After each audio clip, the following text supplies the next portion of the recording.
গাড়ি সিজ করা হবে। ইয়াকে কল দিন। স্যার গাড়িটা কি জব্দ করেছেন কিনা? জি হ্যাঁ, গাড়ি এখন আমাদের দখলে, আমাদের কাস্টডিতে থাকবে।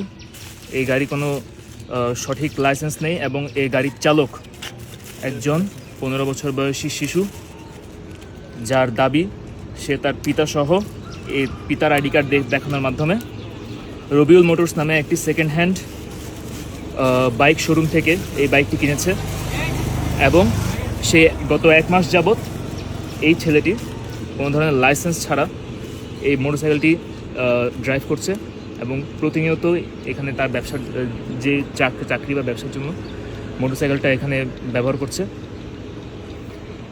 এর আগে আমাদের আগে তোমাকে কেউ ধরছিল? কেউ কাগজ চেক করছে?